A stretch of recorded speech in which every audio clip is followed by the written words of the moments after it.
Hello, everyone, and welcome to Rob Has a Podcast.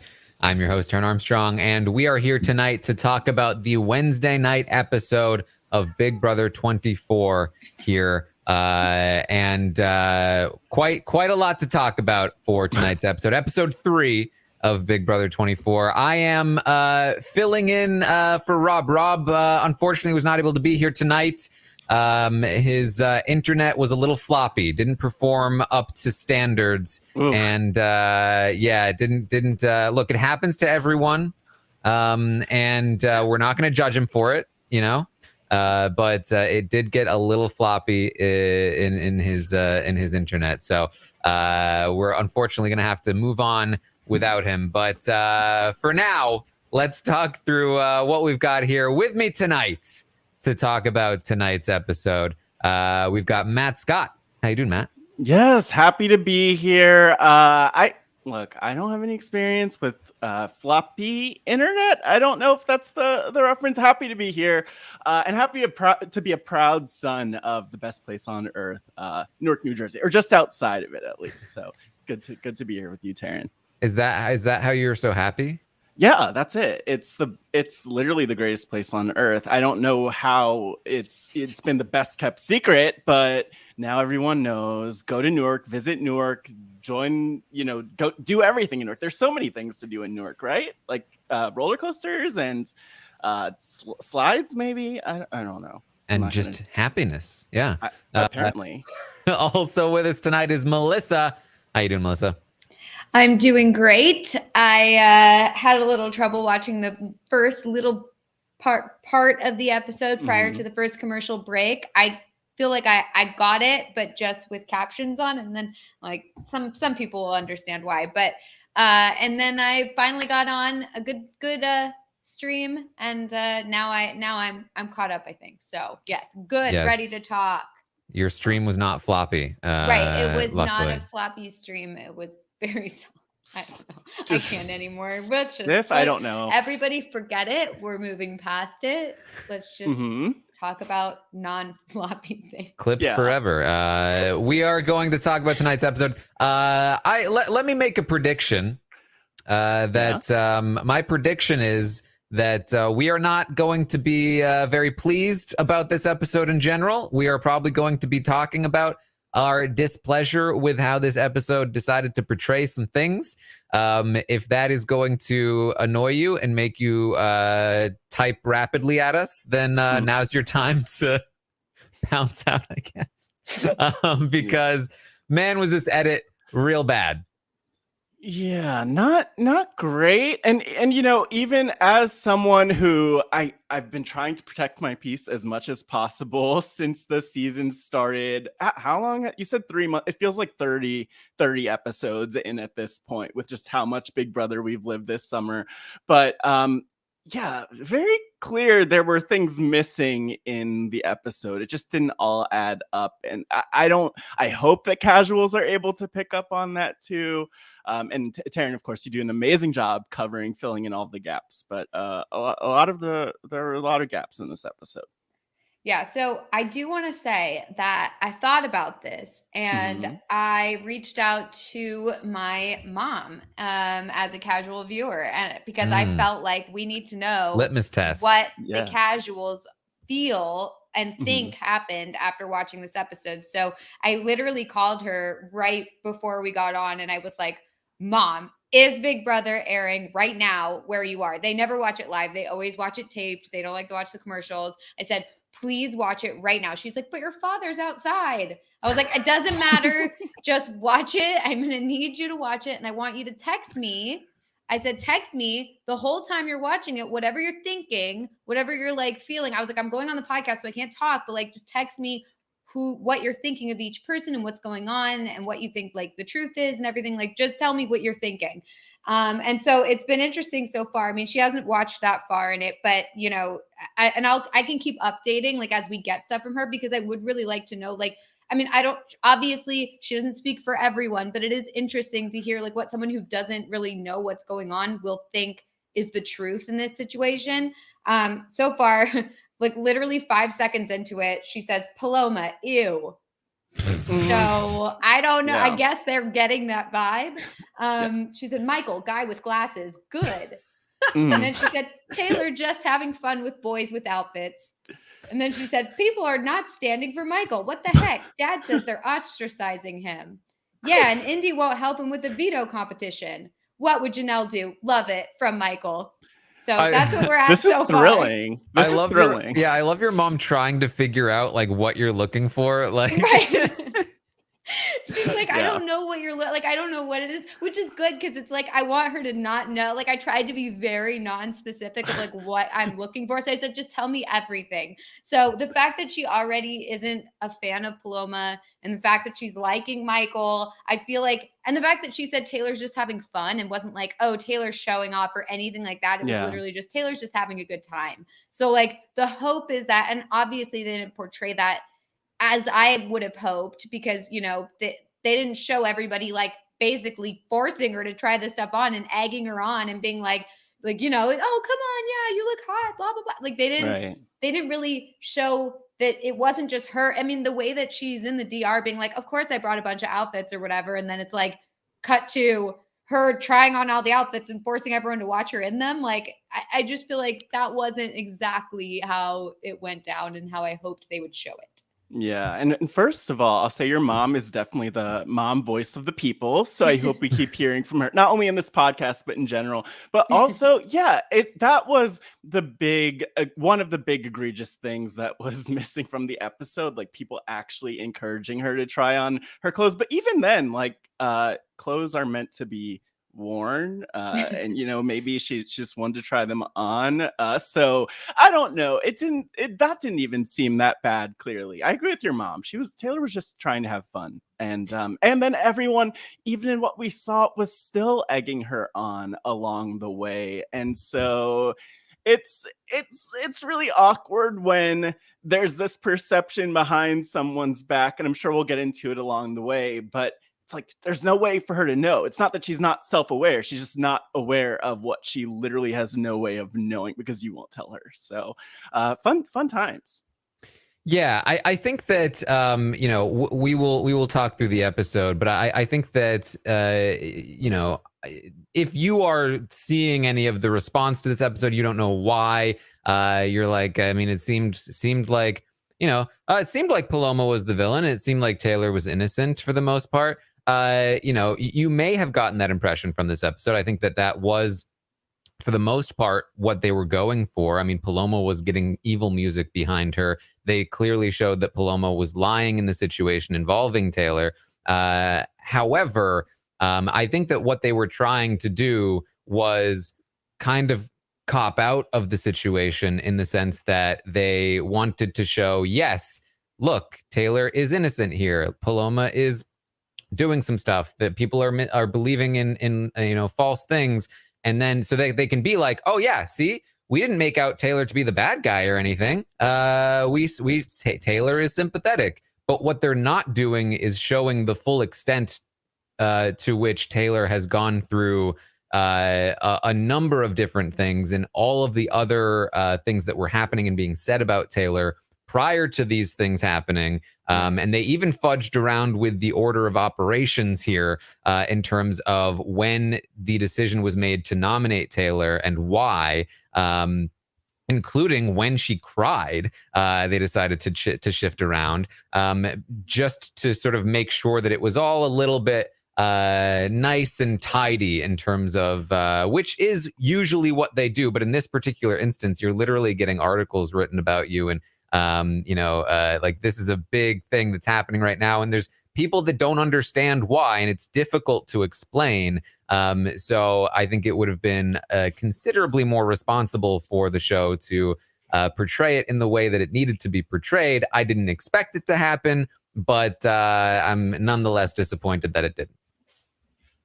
Yeah. And along the way, like, one of the things that just jumps out to me is we see her crying later on, and it's I think it's a little bit hard to understand, like, the weight of what she's experiencing in the house.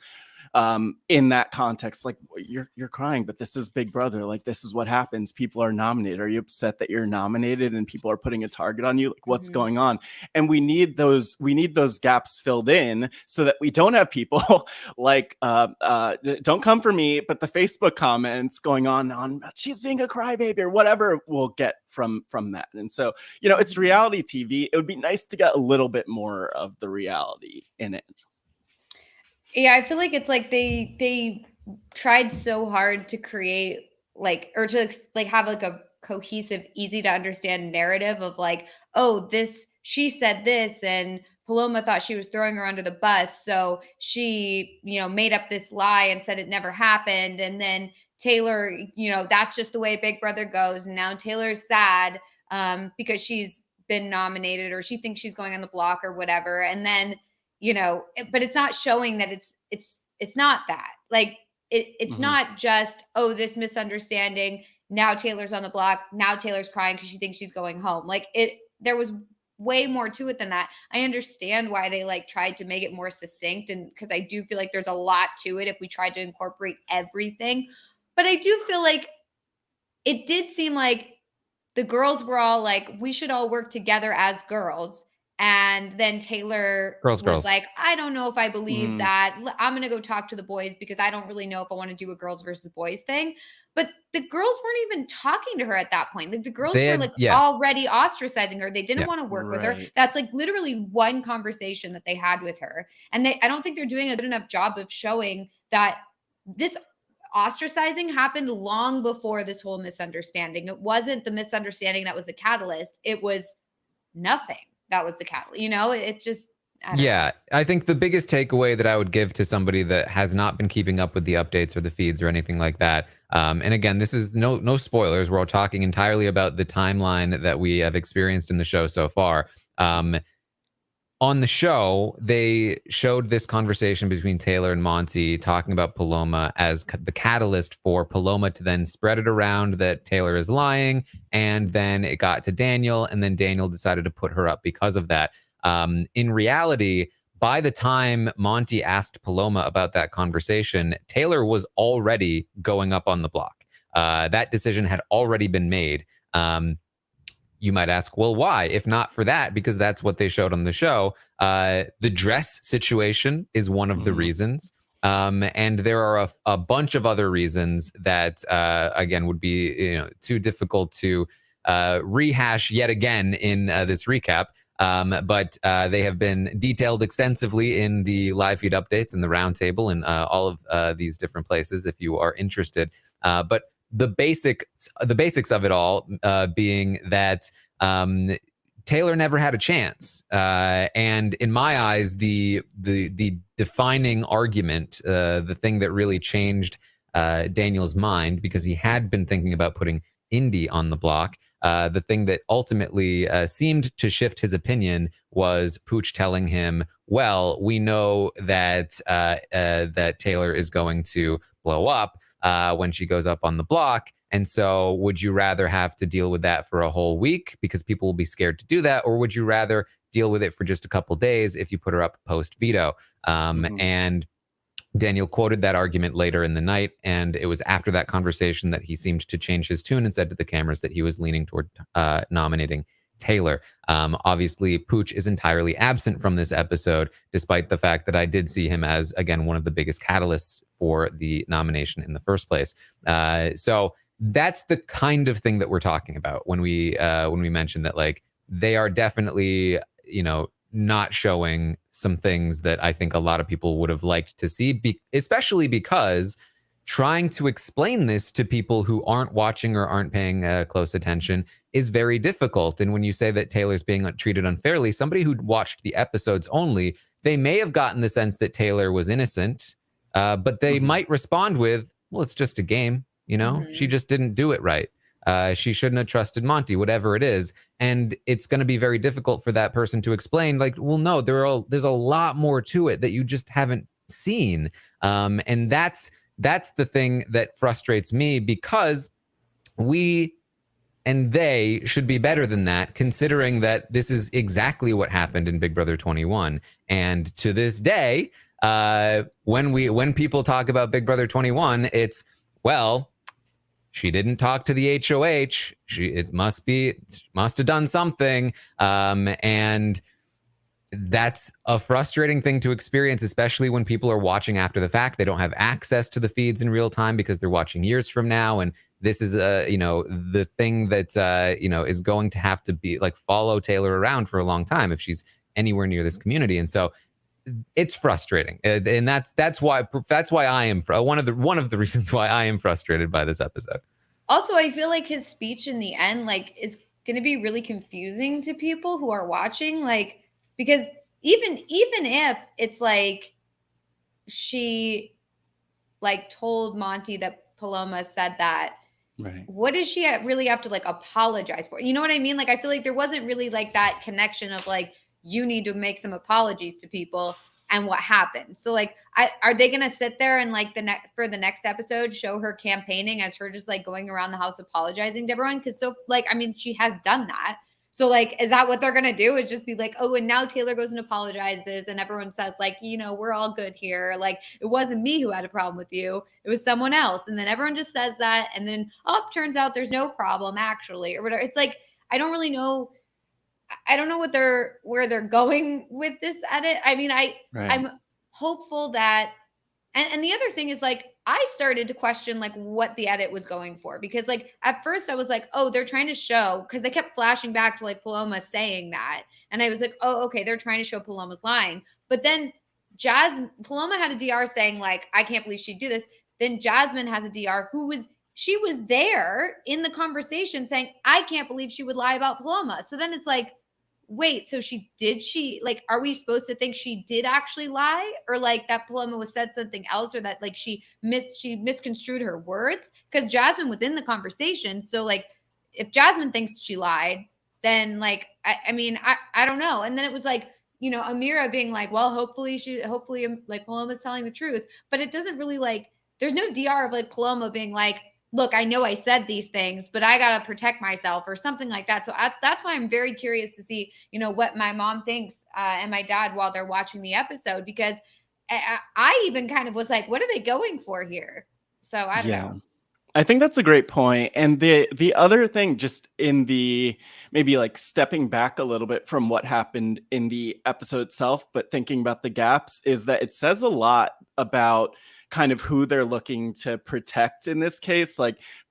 I think that it's important, especially in a game like Big Brother, maybe for producers and editors to be thoughtful about what they're sharing, because we don't have the same benefit as Survivor when it comes to them saying, hey, that looks really bad, but this is going to be in there. If there was something that was so horrible, and we've in Survivor podcasts, we've talked about instances like that have happened, that have aired.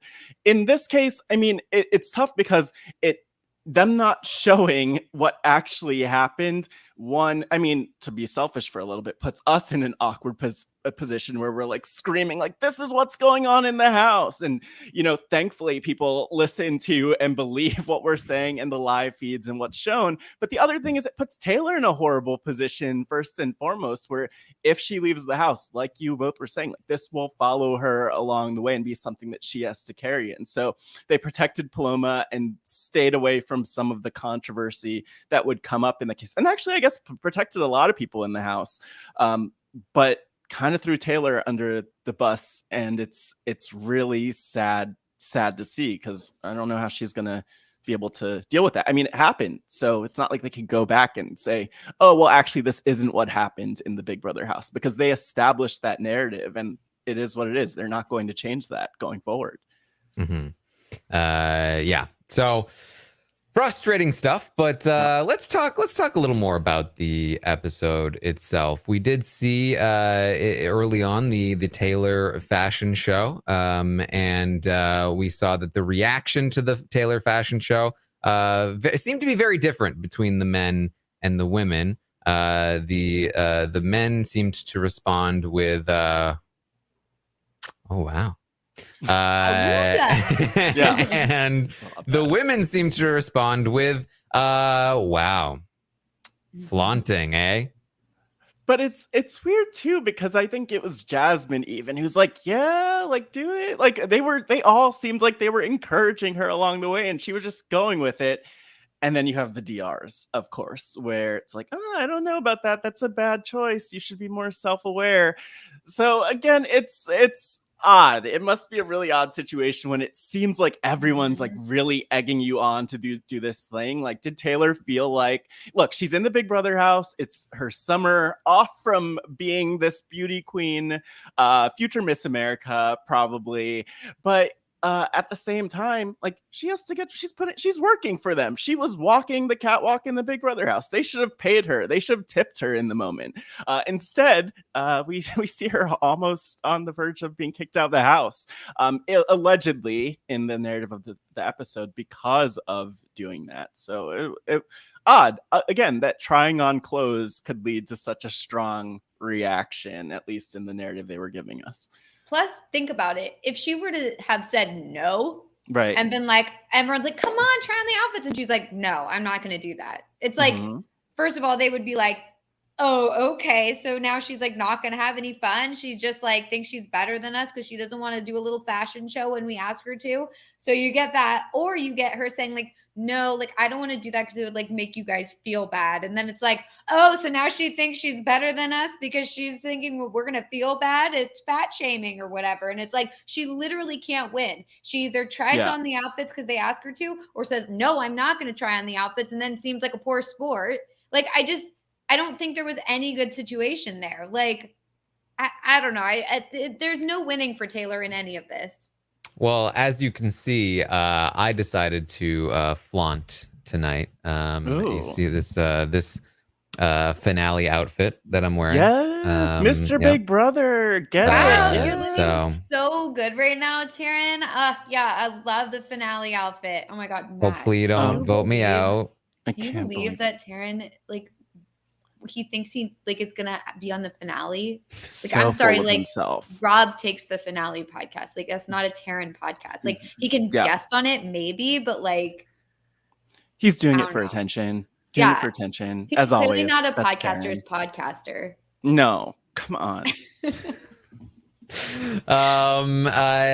Yes. I'm sure, Melissa, you've experienced this a lot, that you know, when you see another woman dressed up in an outfit, you think, well, like, honestly, if I see another woman literally wearing clothes, I'm like, okay, that's total lack of self-awareness. Like, what are you thinking? Like, take off those clothes. Yeah. You can't win. You can't win. I don't think that's going to work either. Yeah, I don't think that works. So we pretty quickly get to the veto competition.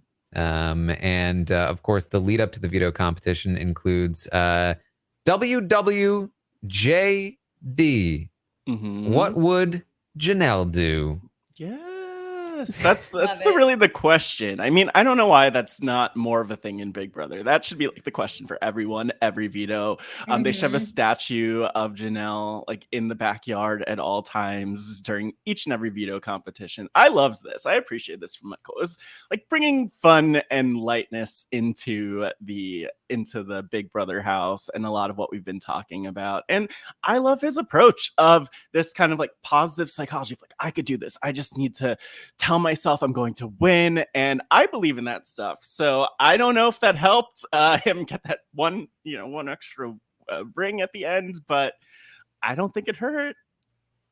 I mean, if you're going to ask what any former player would do in a situation where they need to win a competition, I think asking what Janelle would do is definitely the best call. Right. Yes. I love it. Win and flaunt it. Yeah, I'm surprised nobody talked about the skip. I was considering all the flaunt discussion. It was giving me like part Janelle, part Rachel Riley with the veto. But hey, I guess skipping is allowed. Wearing clothes is not allowed in the house. Yeah, can't wear clothes. Can't wear clothes. Yes. Yeah. No, I loved Michael in this. I thought that, I mean, I was rooting for him to win. You know, you bring up Janelle, obviously, you're going to get some points from people. I did not like how Daniel in the DR was like, super fan versus super fan. Like, why would you be trying to get out a fellow super fan. Like, I feel like that's someone that you'd want to work with. Like, you could. I don't see why it's like there can only be one super fan here. Like, I don't see why that would be a thing. Like, it just doesn't make sense to me. I don't like it. It's like you should be lifting other super fans up. Why would you want a super fan to be the first one out? You wouldn't want to be the first one out as a super fan going into the house. Like, come on. Like, it irritates me because if I went into the house and someone else was a super fan and we knew each other were super fans, I'd be like, oh, awesome, another super fan. I wouldn't be like, oh, like, I gotta get this super fan out. And I'd be pissed if they tried to get me out. So, I don't like it. It's a bad anti-super fan attitude. But that's because you're a super fan, and not everyone is. Daniel is not a super That's fan, true. super fan. He's a casual super fan. He's a casual casual super fan. I do appreciate that sense. he gave Michael respect, called him Sir Superfan, which is that probably helps. Also, I was under the impression that with the festival theme, we were going for more of a Coachella type of vibe. Not a Renaissance festival. No, Not a Renaissance festival. fair. Yeah. No. And then I do feel like Kyle's Yeah. outfit didn't make any sense with Renaissance, right? Like, that's not a Renaissance outfit. That seemed like what is it? Like an English aristocracy, but like during the time of like the Revolution. I wouldn't know the difference, Melissa, to be honest. So Like, it didn't look like Renaissance to me. Like, he didn't look like a king or something. He looked like he was like during the Revolution. I don't know.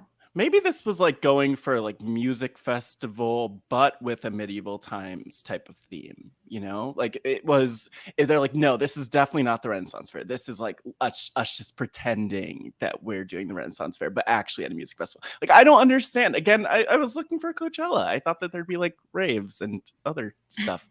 They still might. I don't know. I feel like I think that the theme would have worked better for me if it was like and they probably would have forgotten about this after like the first week, but whatever. I think if like week by week, it was a different festival, like type. And then like during that festival, during that week or whatever, each competition is themed for that. They have various like little things throughout the week, like that are themed with that, either like decorating the house a certain way or like, making them do little tasks or something related to it, rather than just like, oh, the theme is general festival and there might be a few festival things, or you might be able to like be like, I think that's part of a festival, but it would be a lot more cohesive if each week there was a different festival theme.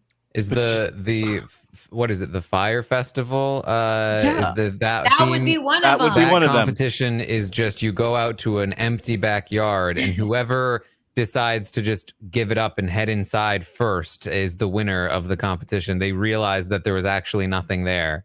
All they have to eat for the whole week is just little like pieces of bread with a piece of American cheese on it. And that's it. Honestly, it works. Some cheese and some mayo and bam, you've got just enough for Paloma's diet. Oh my gosh. It's all ridiculous though, because literally anything could be a festival theme. Everything could have a festival. That's like what? Podcast festival theme. Festival. It's we're having a festival tonight, everyone. It's time to festival. Yes, get ready for a festival. Yes. Get ready for a festival. Yeah, they forgot about it after like week 1. Yes. Well, Michael is here to win a veto. That's what he says, right? I have to keep reminding myself that I'm just here for the veto. See what he did there? Okay, I get it now, but I literally did not understand what he was. I did not hear that. I didn't get that joke. I was like, what did he say he was here for something else? I thought it was like, I'm such an idiot. I thought the reference was like he wanted to like hit Michael or hit Daniel with the jousting stick. And he's like, but I have to remember it's just the veto that I want, not to like murder Michael or murder Daniel. Oh my gosh. Yeah. I don't know. I thought like he was like, he had just like talked about Daniel and they had just been like, they're going against each other. And then I think it would not work out too well. You'd be a little impotent trying to use a floppy lance to murder. We weren't going to be talking floppy lances anymore. What, you're not a fan of floppy lances? No. but Terrence told me. And let me tell you, nobody likes a floppy jousting lance. Nobody likes a floppy jousting lance. Oh, Maybe man. Don't like it. I mean, look, I don't know. I like they had to. It was hard with the floppy lance to like get it into the No, it holes, wasn't and hard. It was Sorry, yeah, the opposite. that was a Freudian slip. It was not hard. Oh my gosh, but rough times. Like this was, I think Big Brother designed all of this. They're like, we need to figure out the festival theme just to have those little rings. Like it was all for that and all for the floppy jokes. And then also kind of sad too. They couldn't like make a really sturdy pole and just have them use that and put that through. Also, when it was like when it like literally that you would think someone had it, and then it would just be so sad, especially like Terrence or someone, when it was just like all of a sudden all the rings would fall off, and it was like, oh God, this poor guy. Very sad. I mean, it's no wonder that Indy did well, right? It's trying to be a sex coach. Like, yeah, I was gonna say, like, I don't know where this is going. I don't know. I don't know if I want to say yes. It's like no comment. Yeah, no comment, Taryn. No comment. What I really want to isolate the sound at the end of this clip. And let me tell you, nobody likes a floppy jousting lance. Bang. Oh my gosh. Again, not the sounds you hear at the floppy jousting lance, but whatever. Yeah, they don't know the right sound. Yeah. So ultimately we see a very close matchup between Michael and Amira at the end here. It comes down to the wire, and Michael he again asks, what would Janelle do? And she would win. That's it. It's true, and he did by one ring. Good and for him. I like how he thanked her first and foremost, and then his fiance. Like that, you have your priorities in order. The good news is Janelle's probably maybe she's tweeting about it already, so that's the good thing. But I don't know how that's gonna work when you get home, Michael. That might not be great. Just probably like flip the order around a little bit for things to be comfy at home, but. This was a fun moment. I loved seeing the emotion for Michael. Not only does he save himself here, but he also now has something like on his resume to prove to other players that he has value in the game. We saw a segment of him just kind of like going around to different people who are all just kind of like, do I want to play for you? Not really. So it's a big moment for him. Yeah. And look, I respect him going around and like feeling it out. And I'm glad that things worked out the way that they did for him. But it doesn't seem like a great situation when you ask people for their support and they're like, non-committal, because then they really don't need to use the veto on you if they win. That was obviously, we didn't have to get there, but I just thought that was interesting that he was surrounded by people, a handful of people who would not use the veto on him, which was maybe he had that idea, and he did say as much in the episode, which is interesting. So he knew he had to win. Yeah, and this was a good showing for Michael with the casuals as well. My mom says, go Michael on the challenge. The HOH is arrogant. Michael is humble and genuine. Michael wins the battle against Daniel. Ha ha. Yay, I can't believe it.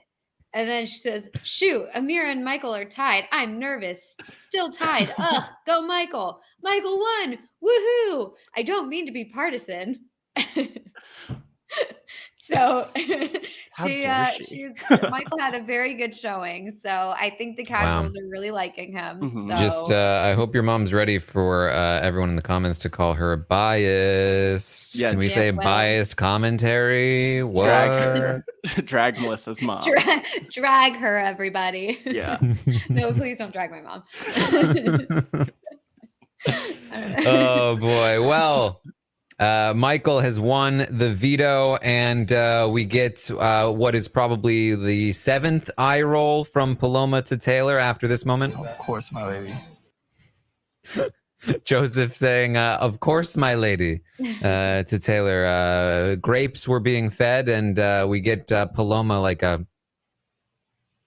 Yeah, she did not like that. She gave a little stink face. I'm the ladies' lady. So guys shouldn't be interested in the other ladies, because I'm a ladies' lady. Yeah, I would say let's not look for the logic. Ladies, oh God, not again. Ladies, Yeah, so honestly, lady doesn't sound good. The whole girls thing is very frustrating because it's been co-opted, I feel, because, being a girl's girl doesn't mean that you're just like a bully mean girl who isolates other girls. Like, it's just, it doesn't really mean anything, to be honest, but like, everybody's everybody, and no one should be like for one thing or for the other. And now it feels like if I hear anyone say I'm a girl's girl, I'll be like, oh my God, I need to stay away, because that's clearly indicative of you like bullying me. So I don't know, it feels wrong. Like it feels like they're using this like false like women's empowerment thing as a shield to then tear down other women. Like you can't be for women's empowerment while also tearing down other women. Like strong women don't tear down other women, they support other women. Like it feels wrong and nasty, and it just feels like the whole thing has been co-opted. I don't like it. Yeah, I guess that's kind of where I'm like, wait, so let me get this straight. This is the girls alliance, but you're going to take out one of the other women, right, at first, and you also have another woman who's not part of the alliance who knows, might be taken out next. I don't know. It's odd. It doesn't really add up, but I think that's kind of, at least that's the nice thing. Like when we interrogate it like a little bit, it kind of falls apart, but actually it definitely falls apart. But yeah, that's jumped out to me. Like, and Taylor was spot on, really just pointing out how the gender paranoia in the house is really ridiculous. Not even less than a week into the house, like a few days into the house, when you have the ability to form relationships and establish them from the beginning. Like, this is the game. Play the game. Don't just fall in the, don't just go with what you assume is going to happen, because nobody has these relationships already from the beginning. But I feel like it's all excuses to take out Taylor, whatever it takes. Right. And I feel like it's like, I totally understand if they're like, we want a girls alliance because we want a girl to get to the end, but like some of the girls aren't going to be in the alliance. Like, I get that, because you can't have everybody in the house or all the girls in the house in your alliance necessarily. Like, it doesn't necessarily work that way. But the idea that you would then immediately start targeting the other girls, like before any of the guys, like that's where it gets confusing to me. Like, if you're all about like, we want a woman to win, like women's empowerment, blah, blah, blah, then maybe like try and get the guys out first. Like, don't immediately go after a girl as your first target. It just like it doesn't work for me. Well, yeah, and this is another thing that the edit is doing a disservice to, right? Because the reality is that the Girls Alliance was trying to get out a guy. They were trying to get Daniel to target Joseph, and they ultimately failed. And settled for Taylor, who was not in the Girls Alliance, and that they were, but they had specifically, Paloma in particular had talked about like, let's not go too hard on Taylor, because we actually don't want Taylor to be targeted, because we don't want a woman to be targeted. However, once Paloma ultimately flipped when the Monty information came in, and of course also like when Daniel was like, it's between Indy and Taylor, and the Joseph thing is a no-go, they were all like, well, yes, absolutely, Taylor. But the reality is that it was actually the guys that pushed Taylor onto Daniel and convinced Daniel to do Taylor more so than the women. Now, you could definitely say that the women played a huge role in it with the way that they treated Taylor previous to that. And they certainly didn't fight for Taylor. They really just stomped on the grave as much as possible. But that's another just sort of like thing that will likely get lost to time, is that people will probably remember this as Paloma getting Taylor out, because that's how they showed it, when that really wasn't what happened either. So it's just another reason why these edits are unfortunate. It's funny because wasn't Turner the first person to like propose the Taylor thing? Yeah, Turner, having discussed it with the guys, was the emissary, the messenger to say you should target Taylor. And then again, I think it wasn't until the conversation with Pooch, because after Turner proposed it, Daniel was still saying, I'm leaning Indy. But then after talking to Pooch and discussing the fact that one of the things they discussed was that, only a couple days to deal with her on the block. He decided, okay, well, in that case, we'll go with Taylor. And he was ultimately convinced. Another big part of convincing was the conversation with Monty, where he brought up the dress situation, and many other things. So yes, it's quite unfortunate, but here we are. Michael with the veto. Daniel's going to have to come up with another nominee, and we are going to get the backstory here of the women, the girls talking about the guys, and now I'm just going to say the word twice, no matter what. Girls, guys, haha. Girls are talking about the guys, and Taylor walks in. She hears a little bit of it, and she goes to Monty, and she says, "Hey, Monty, the girls are talking about the guys, and if you are a guy, so maybe you might want to talk to some of the girls." And get this sorted out. Man, does it sound childish when you continue to say girls, and guys, right? So this situation, of course, leads straight to Monty then going to Paloma and asking, "Hey, Paloma, Taylor is saying that you were going to go after the guys. Is this true?" Paloma says, "No. It's not true at all." We then immediately flash back to what we just saw in the same segment just a couple of seconds ago, to confirm, yes, in fact, she did say that. And just like that, Joseph says, "Well, I don't know what to believe, but Paloma was denying these allegations with fervor. So I think I believe her." That's what it takes, I literally, fierce denial, right, Melissa? It's like, what is she gonna do? Like, not deny? I feel like when you're denying it that hard, that makes me think that you're guilty. Like, I don't know. Like, I mean, if she was really telling the truth here, she should have been like, let's talk to Taylor right now. Right. And sort this out, because I didn't say that. So clearly something has happened here. There's clearly some miscommunication because I didn't say that.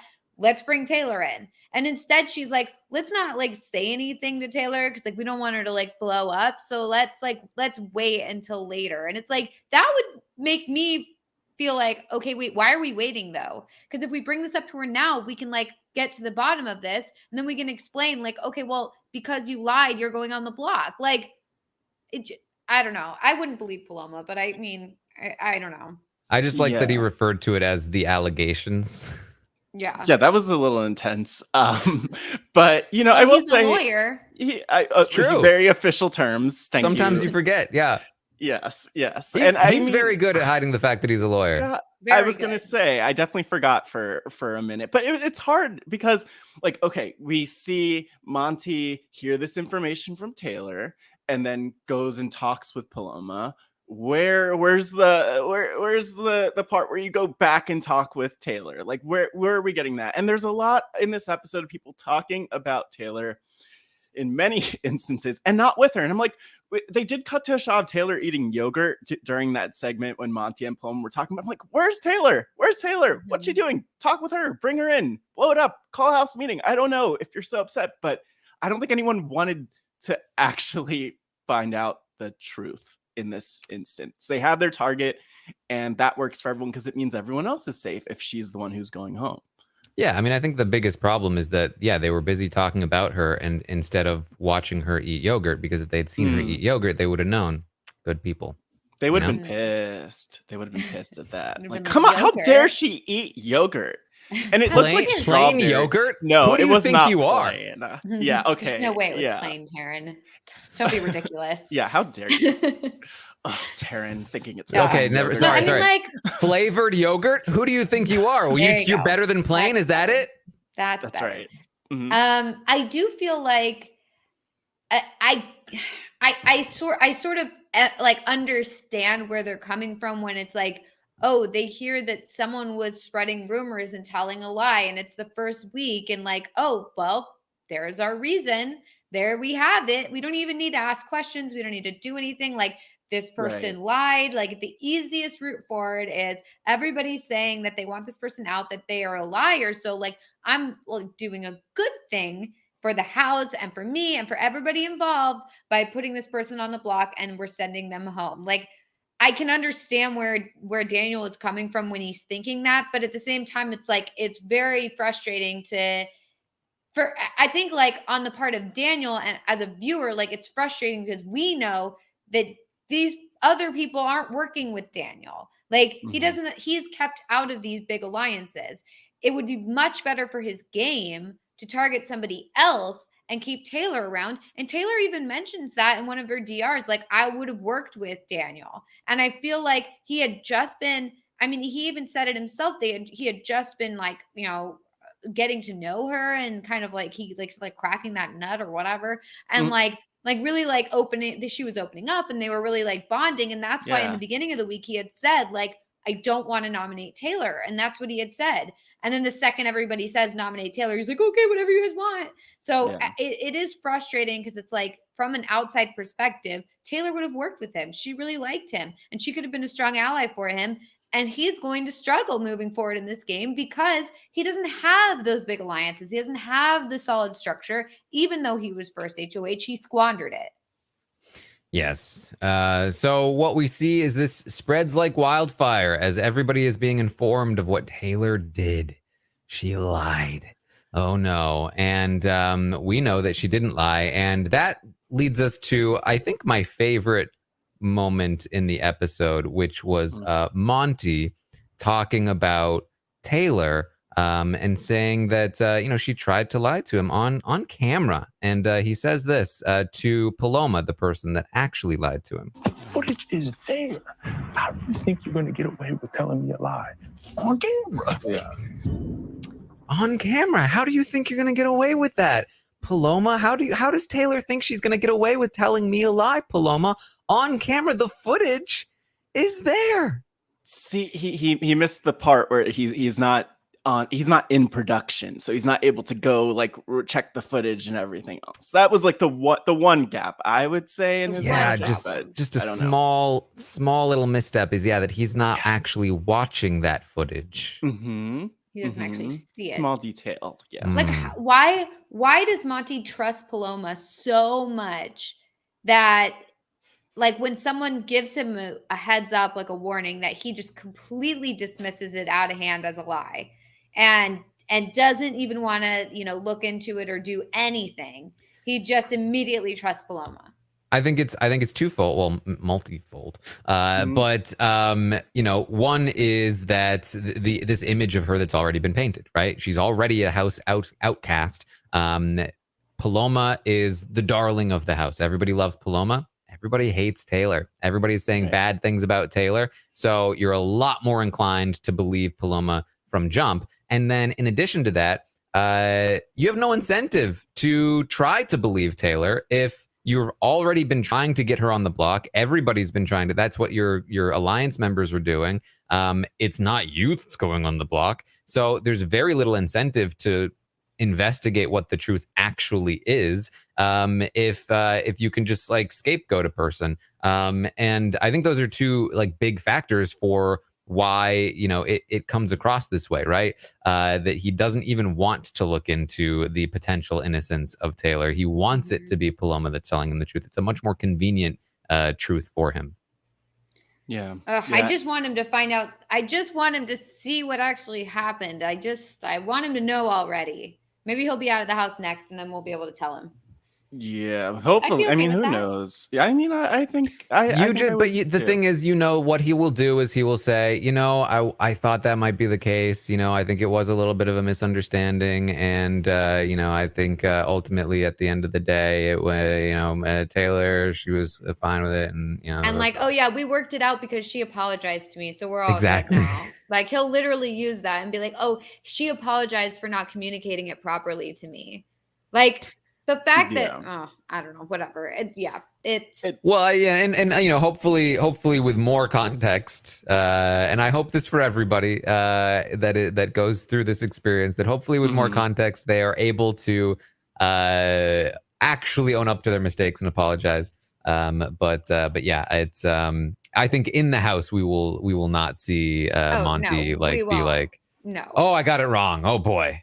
No, but it's rough again, considering that we only see so much in the episodes, that we're getting Monty like aggressively pushing back against Taylor in this case, and it's so frustrating as a black man to have heard the line, as a black man, I was forced to do that because of her actions. And it's like, do we have to go there, especially without the context of like, what are her actions other than in this episode, other than allegedly lying about something that she didn't even lie about? She was trying to give you information, and you can't even loop back and have a conversation with her. If you wanted to keep her, if you wanted to protect her, you could have, but it's like just the excuses pile up, and they're piling up more and more and more as this week goes along and as the episode goes along. Yeah. So as an update from my mom, okay. She had said, she asked about who's the backstage girl with the not a girls comment. She forgot her name again. And so I said, you mean Paloma? And she's like, yes, not liking her. She's against Taylor. Not okay. And then she says, why are they backstabbing Taylor? What did she do? It's too petty. Paloma, ew. And then says, Dad thinks the boys are doing well by splitting up the girls. Don't understand why Paloma is making such an effort to point the finger at Taylor. Dad says Taylor's error was trying to align herself with the boys, and the girls didn't like that. I feel so sorry for Taylor. Obnoxious veto meeting by the HOH. So annoying. Do not like Paloma. And then I asked her, like, general thoughts on the situation. Like, who do you think's telling the truth? Who's lying? And I'd like Dad's perspective, too. So apparently my mom seems to understand what's going on. My dad is getting so I think it's divided a little bit in terms of like what the casuals are thinking, because my mom says, I believe Taylor and Michael, they appear to be the heroes. Although Dad said Taylor should not have worn the sequin dress and pranced around like a beauty queen because the girls got jealous. She is literally a beauty queen, Dad, not voice of the people. I'm with your mom. Around like a beauty queen because she is a beauty queen, so of course she's just gonna be herself. No, but yeah, I think so I do think there is that vibe of like, well, she did bring this on herself by like trying to align with the boys, because it does seem kind of like she was in the conversation with the girls, was like, well, I don't really want to do a girls versus guys thing. Immediately, quote unquote, in the episode, goes to Monty and is like, hey, watch out for the girls. They're worried about you. So it does appear that it's like, oh, okay. So while she is telling the truth, she did like turn on the girls to go with the guys. And now this has happened, So it's not great, but I do think that like people do know from the episode that Paloma lied, like that Paloma did say that Taylor wasn't lying. And then Paloma then did deny that she said that. And I asked my mom if there's any other standout characters. She said, no, not really. So that's all she gets. That's all she gets from it. I mean, that sounds exactly what I would have expected, given what they showed, given the context of what they were showing. That yeah, for the most part, Paloma and Squad are made out to be the villains, but as I said at the top of the podcast, I could absolutely see why people only watching the show might come away with the message, because I think this was kind of the message that, well, she did kind of make a mistake here. Like she could have done better here. Like she could have made a different choice. And that's where the frustration sets in, because we know, because of all of the context, that she never really had a choice and she never really had a chance. So yeah, that's it's a perfect example. I like what your mom said about the veto ceremony, though. Yes. I did like that she said that was obnoxious. So I'm glad that it wasn't like, well, she really should apologize. Like I am glad that it was like, that's uncalled for. So I mean, because it was, and it was really not cool to watch that. I mean, also, like, he tries to paint him. He starts off the meeting like, I have nothing against you. Like, I got along with you fine, but you've rubbed some people the wrong way, and maybe this is your chance to apologize. It's like, if she hasn't done anything to you, like, maybe just be like, hey, I don't have an issue, but other people have come to me and said that, you know, they want you on the block, and it's the first week, I'm gonna do what the house wants. Boom, done. End it that way. Don't be like, and now you can apologize and, like, you know, make up for this. It's like, yeah, that last little dig was too far. I still wonder what people like your dad, Melissa, think that she Sorry. like what is she what in the world would she apologize for? Like, I'm confused. I'm thrown off. She was literally, again, she's just doing what she does. She has her outfits. They were encouraging her to the point where it's like, oh, go out there, like, let's turn it into a fashion show. And I can't wrap my head around it, but I think it's because she doesn't have to apologize for anything. And I wish that it was easier for Taylor to see that she didn't have anything to apologize for. But, you know, I guess that's life. Yeah, and well, it's like, what for a guy that's all about vibing with the homies, like, what was the vibe of that veto speech? Like, so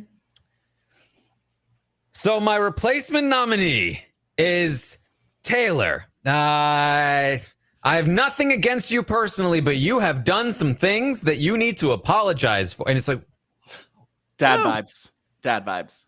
Totally. Chill. Yeah. It was just so weird.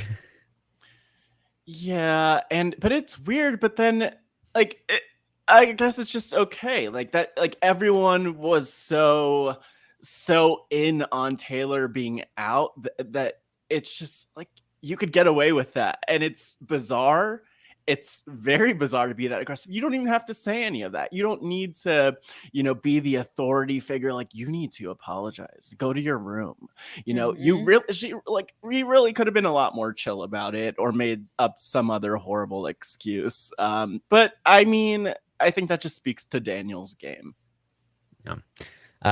So that's the episode. We did get Michael reminding everyone that the backstagers are not safe. You saw their reaction in the ceremony. They are a little bit worried. And that's about the episode. Anything else from the episode that we should bring up before we talk a little bit about the feeds? Nothing. Really. All right. Yeah. Well, that's what we have for the episode then. Thank you all for joining us. If you're going to leave now, but it's time to talk about some spoilers. What's been happening on the feeds? Let's get into it. Oh. The Office of Civil Defense has issued the following message. This is a spoiler. Warning. A spoiler. Warning means that an actual spoiler against this country has been detected and that protective action should be taken. Okay. All right. All right. What's been happening on the feeds? Taylor was nominated as the replacement nominee, and Target. Has anything changed? Does she have a chance? Is there really much to update you on? Come on. The answers to all of those questions are no. Come on. Come on. Yeah, there's really not, like, the spoiler section is really just an extension of the previous bit. There's not much, like, there are alliances that we could talk to you about, but, like, it's not an update on, like, it's not going to be useful to you. Like, if you care about the alliances, you just be listening to the other part. Like, there's no, obviously Taylor is the target. She still is the target. That's the bit. We still don't know anything about backstage. We don't know what's going to happen there. That's really her only chance of staying at this point. I guess maybe the main thing is that Taylor's campaign has primarily been, she knows she's a goner against Terrence. She also knows that Brittany has really screwed up.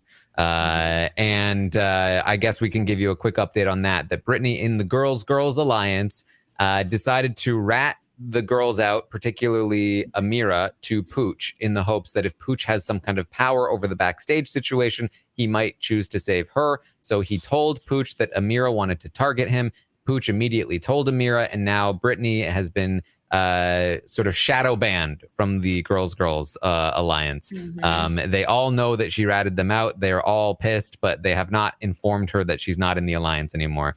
And so because of that, Taylor has recognized that being on the block against Brittany at the end of the week is her best chance of staying in the game, and she has started to try to campaign against that in any way, or campaign for that situation in any way that she can. It genuinely likely is her best chance of staying via a vote, but as we all know or suspect, it's probably all going to be for naught anyway, because Brittany is probably the most likely person to be saved by the America's vote.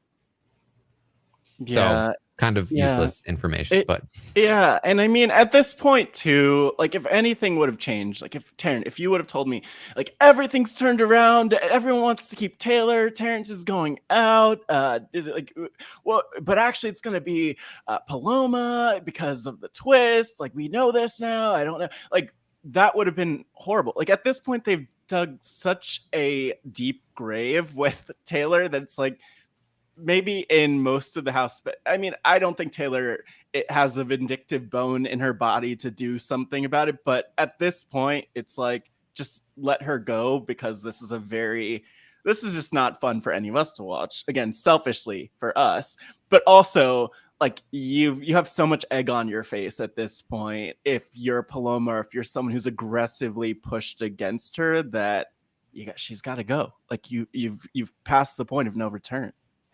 Yeah.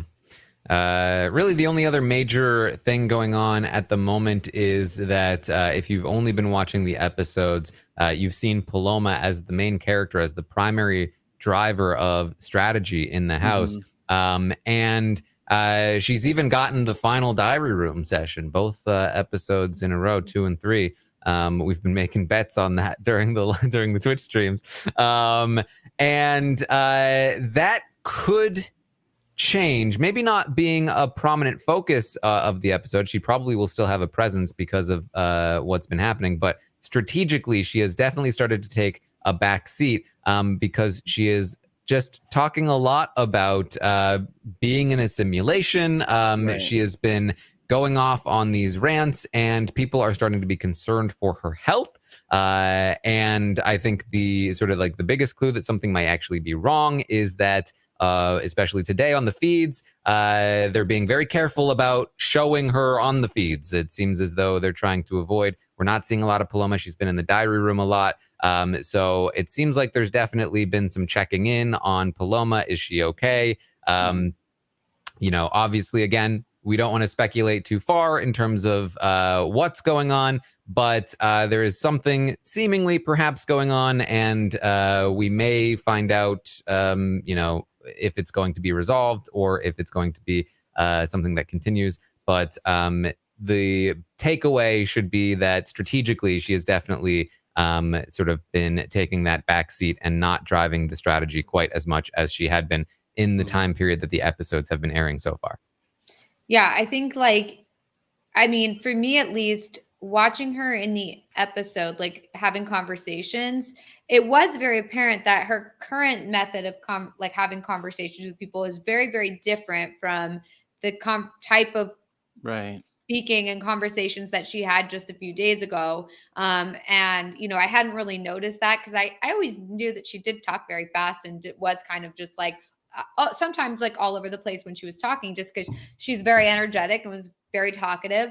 But it did seem like they were more focused in the first few days. Now I do feel like they're way more all over the place. So it does seem a little different than how she used to behave. And because I was just thinking like, well, maybe she's always been this kind of, because she does talk a lot. She is kind of, you know, enthusiastic when she's talking. And so I thought like, oh, maybe we're just like thinking that this is different and we're kind of making a mountain out of a molehill. But I mean, I get that it's like an edited show. So like, it's not exactly how she is on the feeds, but it is, you know, it was reminiscent of what we had seen. And, you know, you could kind of get the sense that there is a difference now between like the way she's behaving now and the way she was behaving then, whether that's just lack of sleep or whatever, like who knows, but there's a difference for sure. Yeah. And it's tough too, because I mean, like Taryn, earlier today you were talking with Rob and with Azza, and one of the themes that comes up so often in these conversations with former players is like mental health and how challenging it could be in the game. And again, we don't want to speculate on what might be going on exactly, but the last thing that she probably needs is the pylon, which can happen in this community and on social media. And so, obviously we want what's best for her, but it's scary to watch an uncertain situation like that unfold. And then you mentioned cutting away from her in terms of the feeds and her being in the DR. And so hopefully they have the situation under control, and she's like in whatever happens is for the highest good, so to speak, for Paloma and for everyone in the house. And to be fair, I guess people found some of her old tweets, and she talked a lot about the simulation back then. So like, it might just be like she does believe we're all in a simulation, and that's just like we're all thinking like this is wild, but really that's just like no, we're in a simulation. Like, it's guys, her thing. just chill out. Like that's her thing. So Mm-hmm. I don't know. I'm seeing in the chat those were fake. I don't know if they're real or fake, but I did think it was really funny that like maybe she was always like thinking that we're in a simulation, and it's not just the Big Brother house that's a simulation, but it's everything. So I don't know. Who knows? All right. Well, that's again really not much to update beyond that. I definitely would recommend that everyone check out the Roundtable podcast that we did last night if you want a detailed overview of where the house stands, and again more talk about the specifics of what's going on with Taylor. We went into it all there, as well as went into, of course, every player, gave them ratings and all of that good stuff. So check that out if you want to hear more. Anything else, though, that we should bring up in this podcast from the feeds?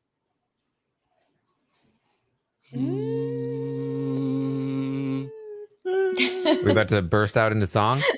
And 1 and 2. Yeah. No, I'm just very excited to see what happens tomorrow. I have no clue what's going to go on with the backstage twist. So I really don't know what's going to happen. And I do want to say that I did bring this up previously, and I would like to do it, which is like have in the middle of the season, just have like a quick like audio podcast or whatever with my mom and dad, and just like bring them on to like talk about what they think is going on and who they like and who they don't like.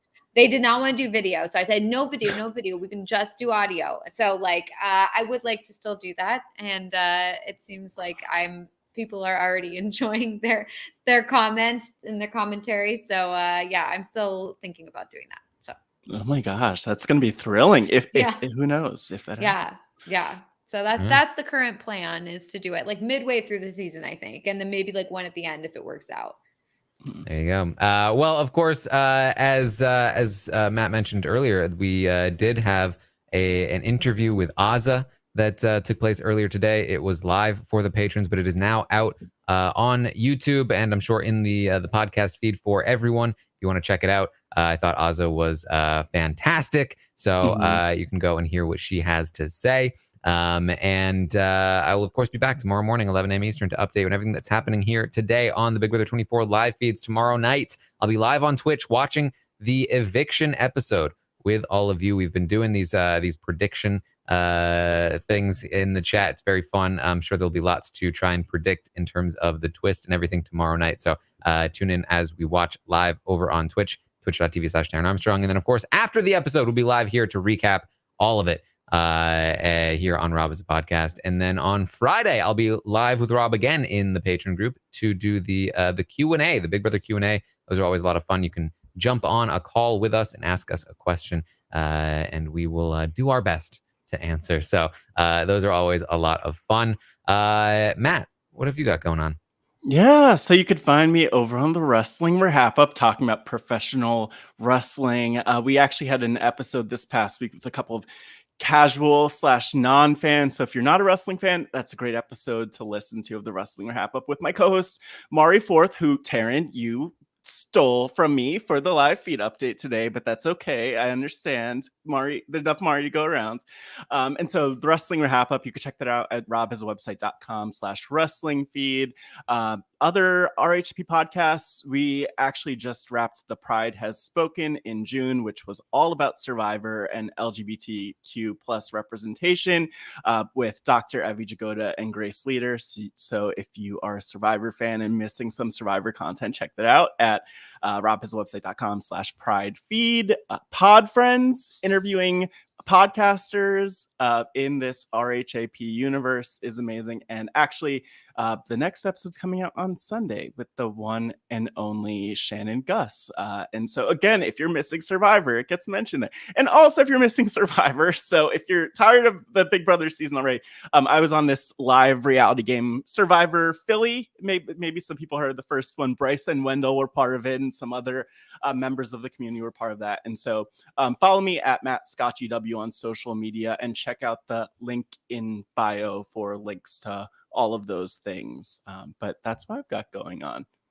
There you go. And we also are going to, we will have an exit interview with the first player evicted. That will be on Tuesday of next week. That is going to be the time scheduled for the exit interview, but we will have one. It will just be over on Tuesday. So you can check that out. And Melissa, of course, can be found at It's Melissa with 3 A's. Yes. That's what we have for you tonight. Thank you all so much for joining us here. Hopefully Rob's internet can, hopefully he will be having a harder time with it moving forward. So it won't be so floppy. And we will have it all figured out. So thank you all so much again for joining us here tonight. And we will see all of you next time.